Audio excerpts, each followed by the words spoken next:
뭐냐면 열심히 지금까지 공부한 이유가 뭐냐면 좀 집중해 주세요. 바로 구름을 배우기 위해서 빌드업을 좀 한 거예요. 구름을 배우기 위해서. 자, 구름이 왜 만들어지는지를 소개할 겁니다. 구름은 이렇게 만들어집니다. 봐봐요. 처음에 뭐가 있냐면 수증기를 포함한 공기덩어리가 상승해야 돼요. 수증기를 포함한 공기덩어리가 이렇게 올라가면은 이 공기덩어리가 팽창합니다. 왜 팽창하냐면 이 공기덩어리 입장에서 높은 곳에 올라가면 얘를 누르는 압력이 떨어져. 기압이 떨어지거든? 기압이 떨어집니다. 떨어지면은 높은 곳에 올라가면 기압이 떨어지는 건 이걸 생각하면 돼. 이게 지구인데 지구에 이렇게 대기권이 있잖아. 풍선이 여기 있는 풍선이 있고요. 높은 산에서 풍선을 이렇게 가지고 있으면은 이 두 풍선 중에서 누가 더 기압이 크다? 얘가 이만큼의 공기가 누르니까 얘가 기압이 큰 거고 높은 산의 녀석은 압력이 작은 거야. 누르는 공기양이 적으니까. 그래서 높이 올라갈수록 외부에서 누르는 압력은 작아집니다. 그래서 공기덩어리가 밑에 있던 게 위로 올라가게 되면 그래서 외부 압력이 작아지니까 이렇게 커져요. 다시 말해서 올라가면서 팽창이라는 걸 하게 돼요. 팽창합니다. 팽창하면 온도가 떨어져요. 자, 이걸 단열 팽창이라고 하는데 생각해봐. 공기덩어리가 이만했는데 공기덩어리가 공기덩어리가 이만하게 커져야 돼.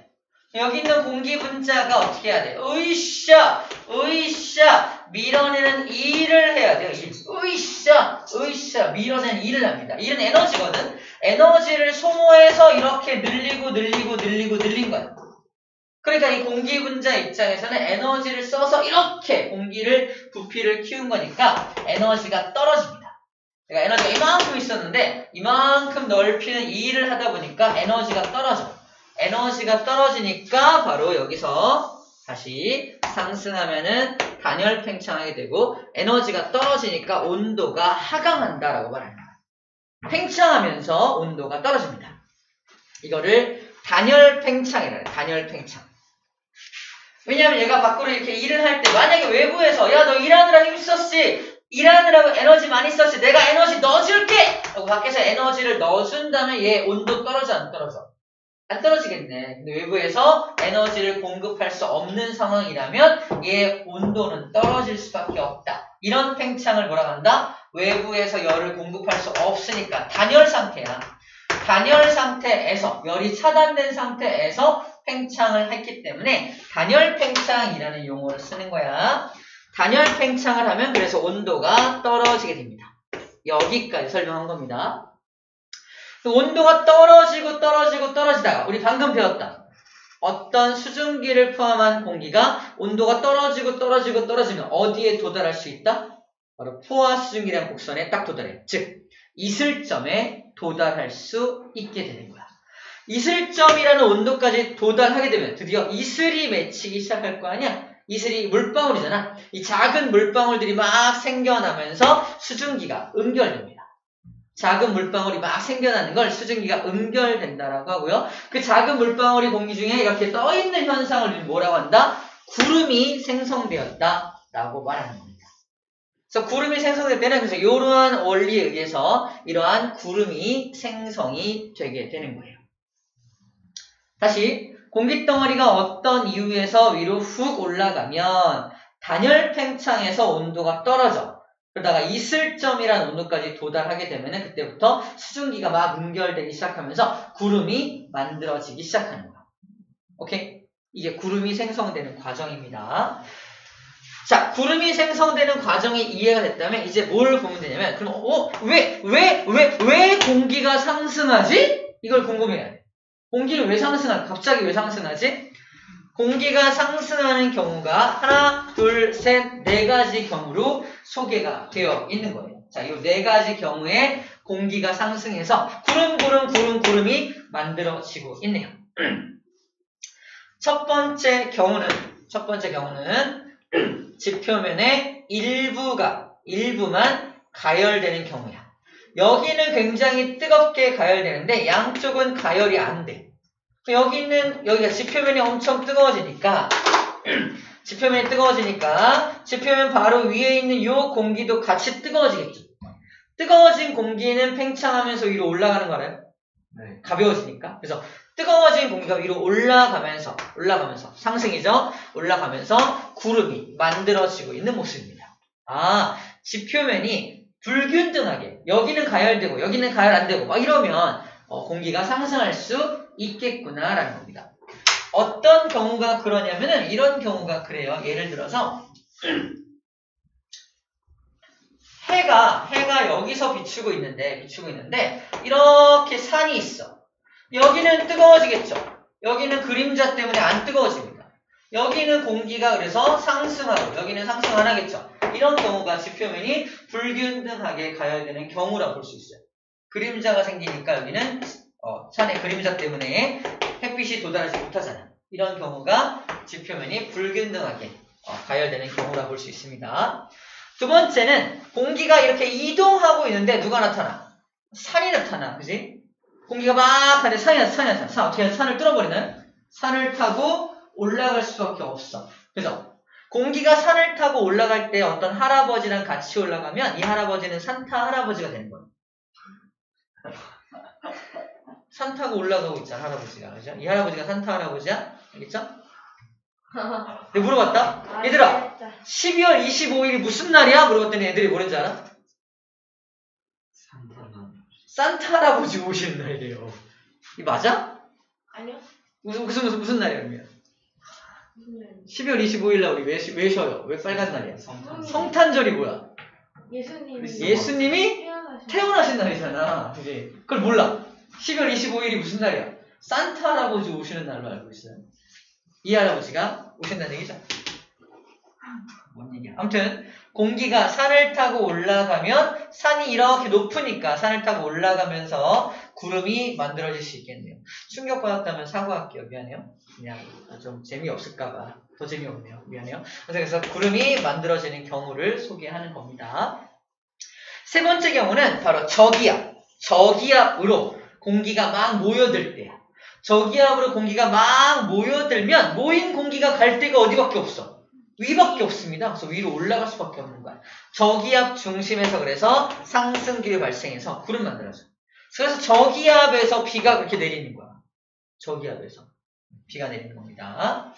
자, 마지막 경우는요. 찬 공기랑 따뜻한 공기가 만나는 경우입니다.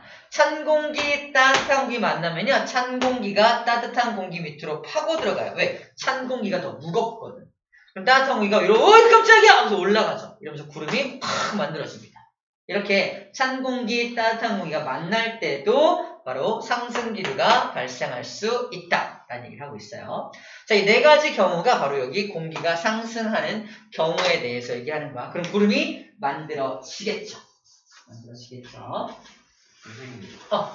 네, 만약에 플라스틱 상자에 투명 상자에 구름을 담고 내려갈 수 있어요? 만약에 그런 기술이 있다면? 구름을 담고 내려간다. 네, 구름까지 올라갈 수 있는 기술이. 그 플라스틱 상자가 완전 밀봉되어 있어 아니면 뚫려 있어? 그러니까 밑에는 뚫려 있고 위에는 다 막혀 있고. 밑에는 뚫려 있어? 네. 그럼 외부 압력이 작용할 거 아니야. 봐봐. 이만한 공기가 있고 구름이 있어. 근데 네. 이걸 밑으로 내려가면 외부 압력이 증가하지. 네. 반대로 단열 압축돼. 공기가 압축되면 오히려 뜨거워지거든. 네. 뜨거워지면 다시 수증기로 증발되지. 증발되면 구름이 사라지는 거야. 그런 실험을 한다면 있던 구름이 사라집니다.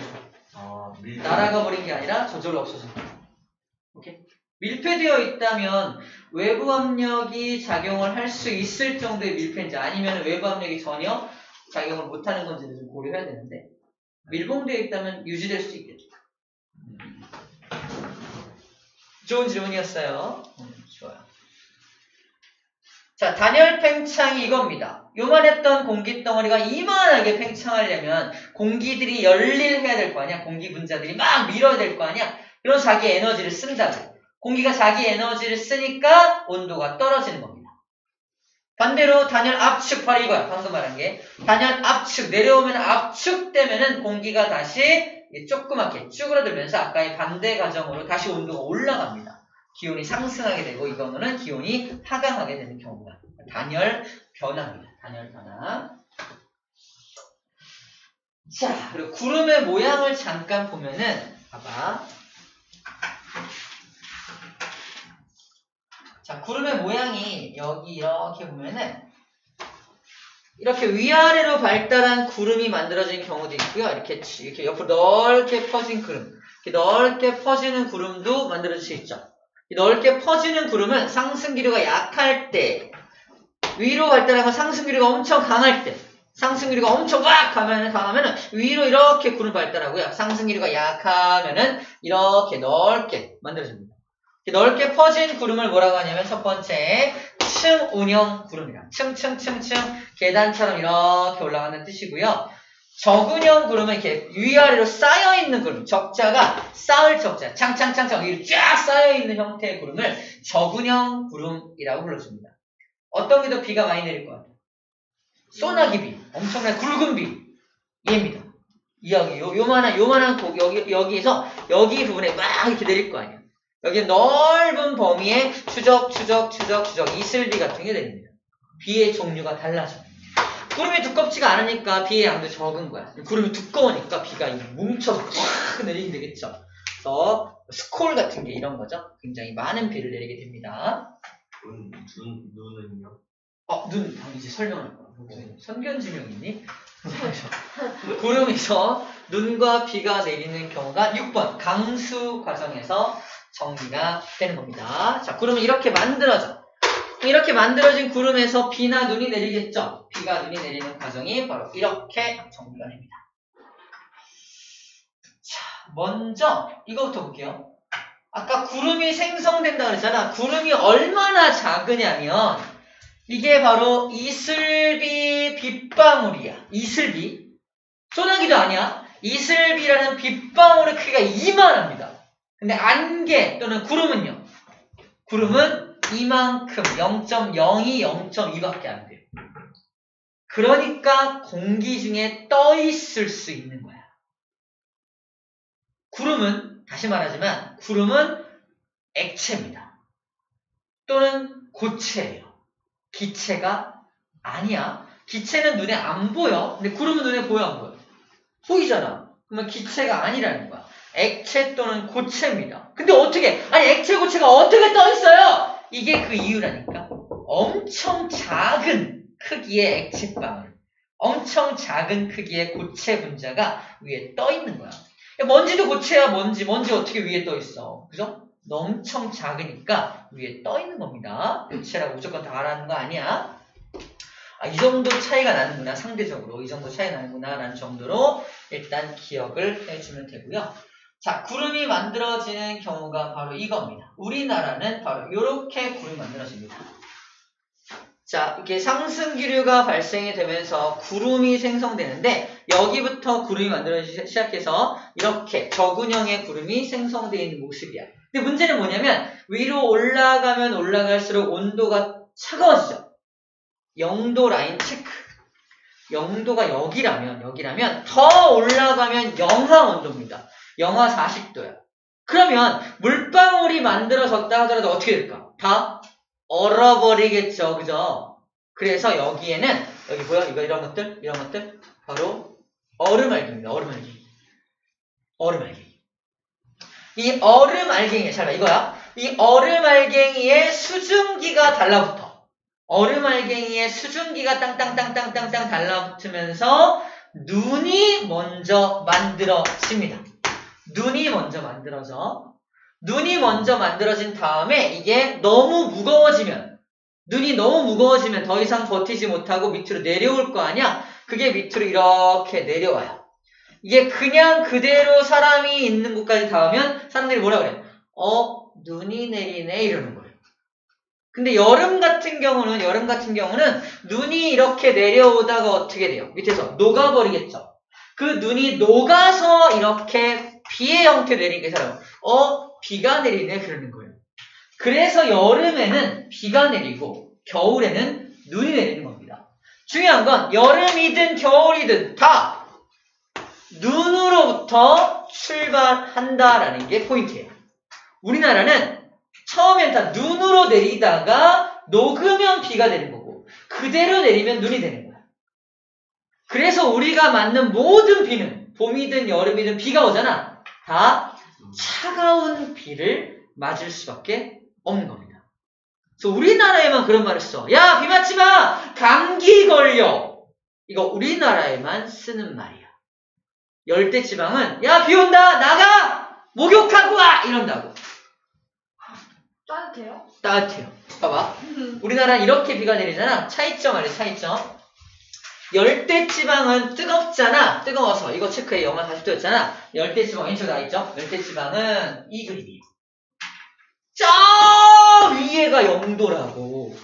열대지방은. 그럼 구름 전체가 영상의 온도에 있죠? 여기 그러면 얼음이 있어, 없어? 얼음알갱이 없어.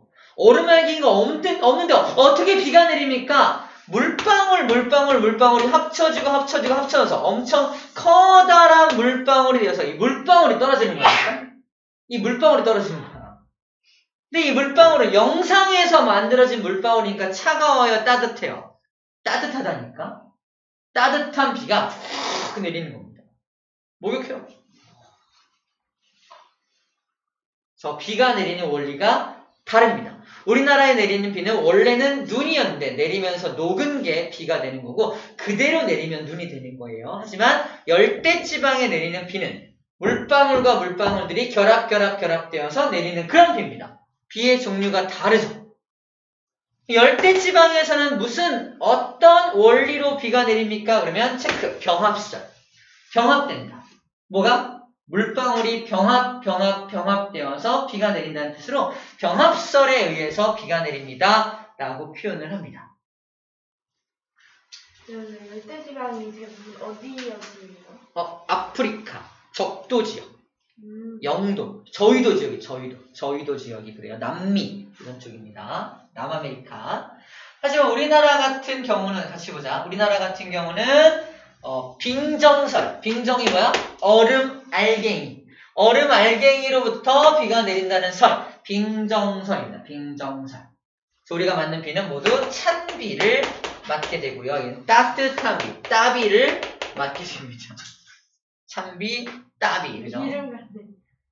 찬비, 따비. 괜찮다. 찬비, 따비가 되게 됩니다. 선생님. 네, 왜 비 맞으면 머리카락 빠진다고. 그거는 공기 중에 아주 안 좋은 물질들이 비에 녹아서 같이 내리기 때문에 그래. 그걸 산성비라고 말해요. 맞아요. 산성비가 내려. 산성비를 맞으니까 되는 거고. 쌤에서 제일 싫어하는 게 비 내린다 할 때는 안 나가요. 근데 한참 비가 오고 나서는 어느 정도 필터링이 됐을 거 아니야. 비가 내리면서 그 다음에 나갑니다. 이제 맞아도 돼요. 어쩔 수 없이 맞아야 되는 상황이라면 처음 내리는 비는 좀 피해야 돼요. 냄새 나지 않아요? 처음 막 비가 내리기 시작할 때 막 먼지 냄새 같은 거 막 나잖아. 이게 맞아. 공기 중에 있는 먼지가 다 내려오는 중이야. 그걸 맞아야 돼? 안 맞으면 좋겠어요. 그죠? 일단 어느 정도 다 씻겨 내리고 나서 어쩔 수 없이 맞아야 되는 상황이라면 그 다음에 맞으러 갑니다. 첫 비는 안 맞는 게 좋아. 첫 비가 가장 더러운 어떤 비라고 보면 돼요. 아시겠죠? 자, 그래서 이런 비가 내리는 과정이 좀 다르다라는 걸 지금 보여주고 있는 부분입니다. 다 되었는데 우리 눈이 만들어지는 과정 잠깐 좀 보여주고자 해요. 눈이 만들어지는 과정. 되게 아름다운 영상이 있어서 오줌싸게 있는 거 있지. 갱플링은 계속 나와있네. 계정을 김플링 하나 애기도 새로 생겼던데. 하시는 게. 김플링 애기도 있고 결혼도 했던데. 맞아. 진짜 레전드다. 나중에.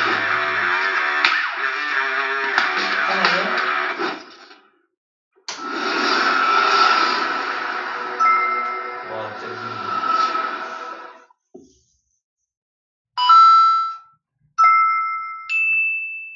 온도가 내려가고 겨울이 되면 항상 기대하는 것이 있습니다. 영어로 스노우라고 불리는 눈이죠. 눈이 오는 풍경을 활경이라고 따로 부를 만큼 예쁘기도 하고 신기하기도 합니다. 우리에게 친숙한 눈은 결정 상태로 확대해보면 정말 신기할 정도로 같은 모양이 없습니다. 도대체 왜 그럴까요? 일단 이 원인을 알려면 눈이 되기 전의 상태인 물에 대해서 알아야 합니다. 생명에 있어서 가장 소중한 물이 기본이죠. 물은 아시다시피 산소 하나와 수소 둘로 이루어져 있습니다. 그런데 이 물 분자의 각도가 104.5도로 이루어져 있습니다. 각도가 104.5도인 이유는 전문적인 화학 용어로는 옥텟빛과 공유결합 때문에 그렇게 되는데 어려운 얘기는 하지 말고 그냥 쉽게 얘기한다면 내부처럼 조립할 때 물은 그런 방향으로 조립되어서 그렇습니다. 물이 열 때는 결국 이 104.5도 때문에 주로 육각형 구조로 얼게 되죠. 하지만 눈의 결정을 보면 큰 육각형 형태도 있고 복잡한 장가지가 있기도 하고 기둥도 있습니다. 이것을 결정하는 것은 기온, 낙하속도, 습도 때문에 그렇습니다. 일본의 물리학자 나카야 오키치로가 연구하여 만든 도표가 있는데요. 온도와 습도의 구간을 어떤 속도로 통과했느냐에 따라 눈의 결정 모양이 달라집니다. 장가지가 복잡한 형상의 눈 결정의 경우는 이게 습도가 수위가 달라붙으면서 결정 모서리 쪽의 수증기가 상대적으로 먼저 점점 달라붙습니다. 무거워지는 거지? 그래서 모서리 쪽이 이거 더 빨리 보여주려고 자라다 했구나. 보니 가지가 길게 펼쳐 있죠. 저거 어떻게 치는 거예요? 사실 길쭉한 장가지처럼 보여도 자세히 보면 그 장가지도 육각의 형태로 자랍니다. 장가지가 복잡하지 않은 육각형판의 눈 결정은 습도가 낮은 상태에서 결정이 잘합니다. 모서리든 면이든 천천히 수증기가 붙다 보니 균일하게 자라서 육각형처럼 커지게 되죠.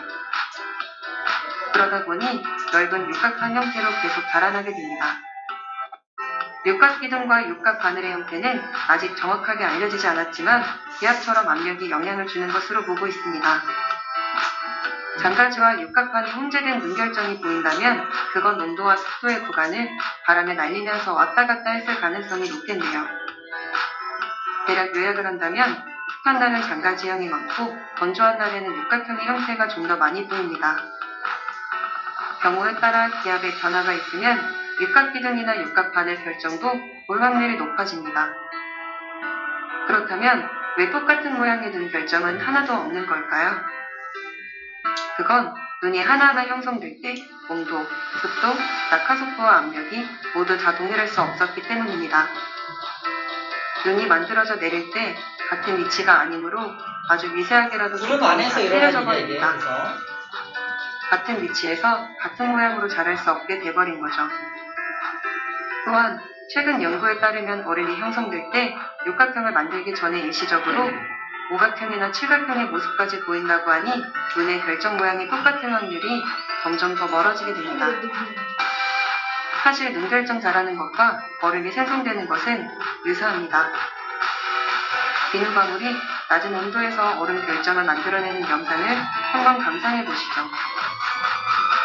비누방울이 습한 조건이 되다 보니 장가지 모양을 기본으로 자라나는 것이 보이실 겁니다.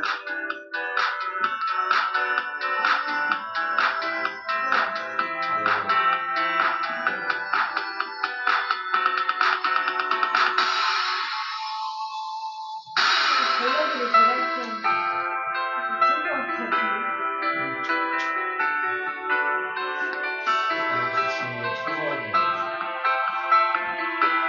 쭉 가지 모양을 내라고. 습한 조건이라서 습기가 많아요.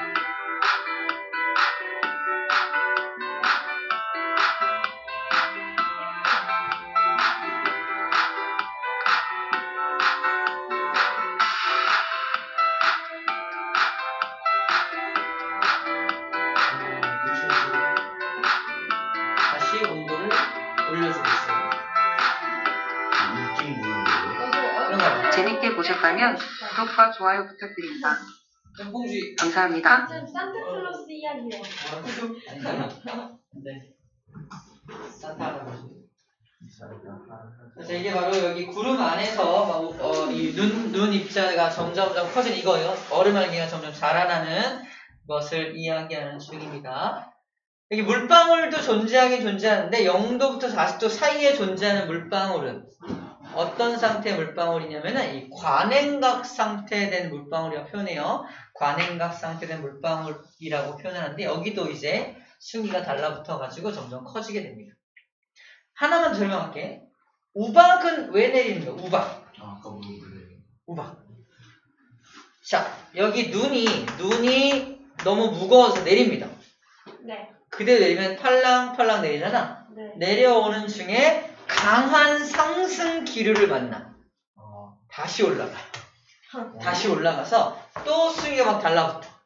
그래서 얘가 이만해져서 내립니다. 근데 또 상승 기류가 엄청 강해요. 어떻게? 다시 올라가요. 이렇게 오르락 내리락 반복하면 얘가 이만에 커지겠죠. 엄청 커져서 이제 더 이상 상승 기류가 못 버티게 되면 이게 밑으로 쿵 하고 떨어지는 거예요. 맞으면 죽겠죠, 그죠? 상승 기류가 강할수록 우박의 크기는 점점 커질 수밖에 없겠네요, 그죠? 우박은 이게 들라고 위아래로 왔다, 그리고 구름과 위아래를 왔다 갔다 하면서 점점 결정의 크기가 커진 것을 우박이라고 불러줍니다. 오케이, 이제 개념 확인 퀴즈 풀어볼게요. 다 배웠네요. 개념 확인 퀴즈 풀어봅시다. 에휴.